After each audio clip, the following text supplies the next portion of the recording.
What's happening, everyone? Brian Mello here over at Martys Buick GMC, and this is not a 2021 Yukon AT4, but our Chevrolet store decided to send this thing up so we could take a peek at it. This is a 2021 Chevy Tahoe Z71, and for those that have been waiting for my AT4 video, don't worry, it's coming as soon as we get one.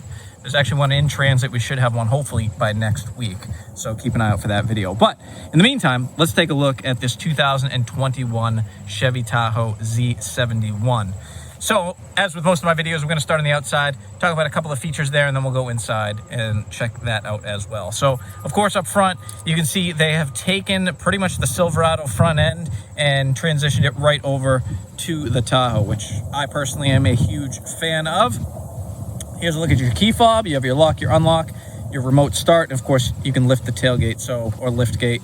I'm gonna remote start and fire this thing up. Now, of course, I'll address it again.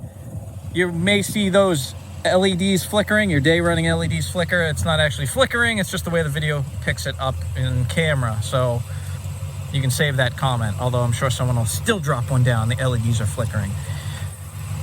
LED headlights. Of course, your LED day running lights that we just mentioned, blacked out Chevy bow tie, blacked out grille. You've got red tow recovery hooks down low, and of course you can see your front parking sensors as well. This also has the HD surround vision camera. You can see that front camera there, and of course I'll show you how that all works once we dive inside. I believe this is shadow gray metallic paint. Don't quote me, I'll check it though once we take a look at that window sticker. We've got 20-inch black wheels with machined face, and these are on 275/60 Goodyear Wrangler tires, so a little bit more aggressive tread than what would normally come on some of the other trim levels. Blacked out Tahoe badge on the door, Z71 badge up on the fender, just like the pickups. Big fan of that. LED marker indicators in the mirrors, and you can see there's another camera right there for that HD surround vision camera system. I'm gonna step back. In fact, I'm gonna cut the wheel and straighten it out so you can get a look at the side profile. Let me just fire her up. And let's straighten that wheel out and kill it. All right. So let's see if I can, kind of in tight quarters here, but we'll take a look and see if I can give you that full side profile. There you go. Now, you can get the air spring suspension on this. This particular one does not have that equipped, but I'm really excited to check that feature out, the adjustable air suspension. This does have, I believe, the Premier package. Once again, I'll take a look once we get over that window sticker, which gives you a whole bunch of options. And as we go around the back, you know, business as usual. Of course, you have your rear backup sensors. The towing package is all set up, hidden away underneath that cap there. You can see another camera, yet another camera for that HD surround vision camera system. Of course, your rear wipers all tucked away underneath. So we're going to use this right here and pop the back open. Now, you do have more room in the 2021 than the previous version, as if you saw in the Denali video. I'm totally ballparking numbers, but I want to say you get about half the space in the previous generation on the short ones, not the XLs, roughly. If you're driving one now, you probably noticed that real quick. Like, this box probably wouldn't fit in the back without one of the seats down. And you do, of course, have your power folding seats. You can power fold the second row as well, and you have a full AC outlet in the back. You can see we'll just drop one of those down. They do lay flat, so you have plenty of room. So if you need to stick luggage back here, dog kennel, whatever the case may be, you have plenty of room back here to do so. And we're just going to use the remote and shut that. You also have a button right on the back of the lift gate as well. And let's take a peek in the passenger compartment. Helps if I unlock the door. All right, so you do have the wood grain trim with the aluminum surround on the inside. Black leather with, it looks like a gray stitching. Bose audio, because I'll forget when I jump up front. It does have Bose audio. You get your rear captain's chairs in the second row. Big panoramic moonroof. You have LED interior lighting back here, of course.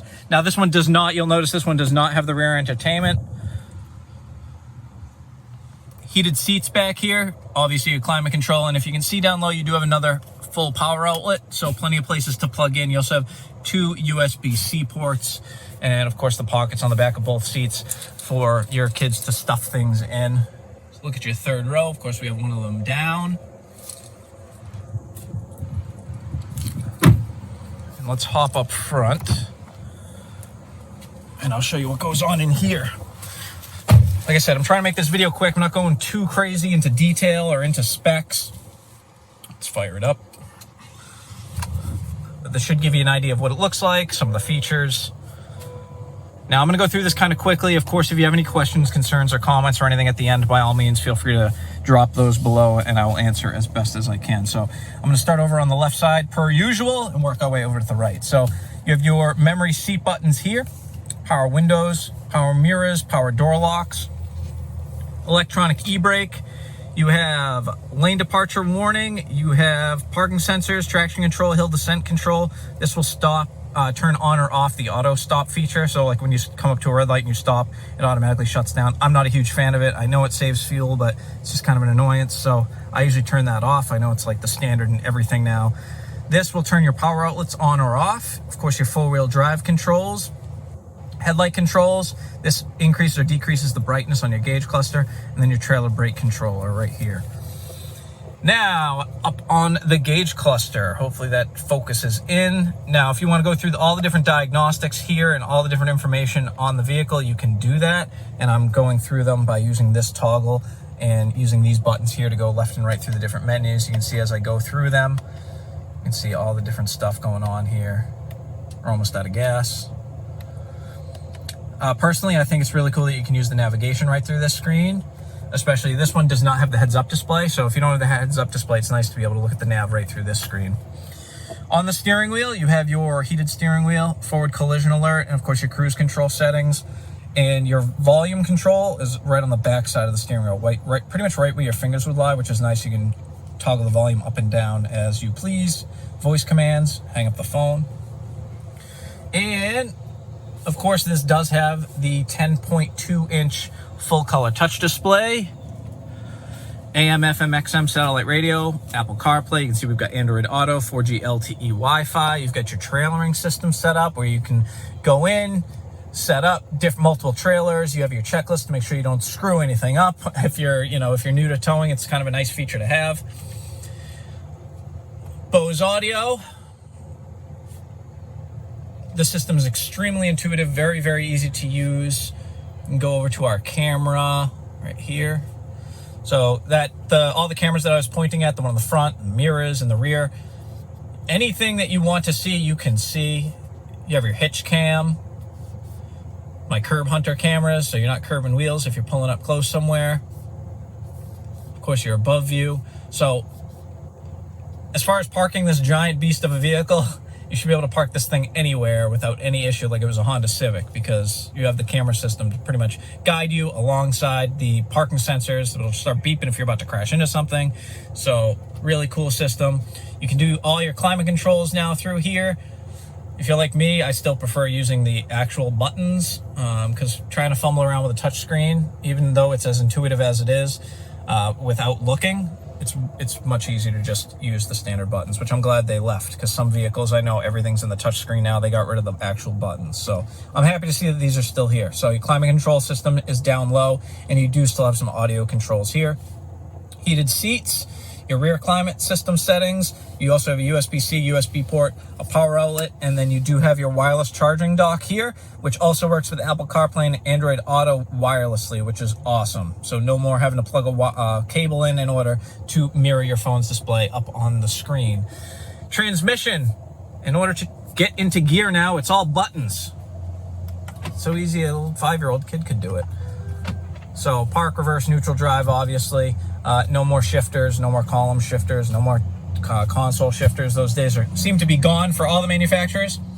Got your cup holders here, big console, and I'm glad they moved. The wireless charger used to be here. I'm actually glad they moved it down low. It's a much better place. A lot of people, me included, you'd hit the brakes, the thing would come sliding off, or you hit the gas getting on the highway, and the phone will go sliding backwards. So I'm glad they moved it down there where you won't run into that issue.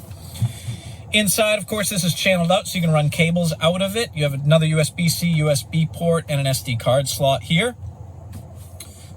Place to kind of keep some change organized or junk, which is probably what will end up in there. If you're anything like me, it'll probably be a whole bunch of junk, but it is what it is. Now, this little thing right here, this is like a little storage something. I'm not really sure what you'd put in there, but that's just a small little storage compartment. Of course, you have your glove box down low, and that wood grain trim runs across the dash with that aluminum surround. Really nice looking design. You can see it there too, better view of it, the wood trim and then the aluminum around. Up top, you do have that big panoramic roof. Thank God, we've been waiting a long time for that. It's nice to finally see it here. Programmable garage door openers, of course, LED interior lighting, your moonroof, power moonroof controls, OnStar equipped mirror. I guess it's not an OnStar equipped mirror anymore because they've moved the buttons. I'm so used to saying OnStar equipped mirror, but OnStar buttons have been moved away from the mirror and put up top. That, my friends, is kind of the quick rundown on the inside of this thing. Let's just hop out. I'll show you the window sticker. In fact, I'll pop the headlights on too so you can see those since we're walking around.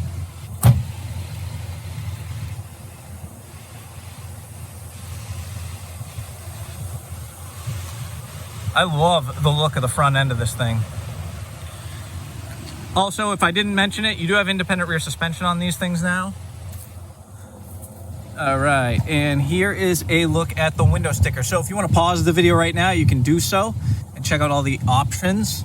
So you can see right here the Z71 signature package. So I was thinking premier package, it's the signature package, and that gets you a whole slew of options. I'm not going to run through all of them. You can see them here. Things like the HD surround vision camera, the heated power outside mirrors, the steering wheel, the second row heated seats, lane change alert, like all these things are all part of the Z71 signature package.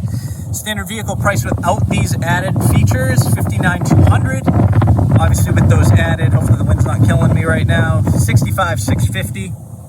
So not too bad, not terrible.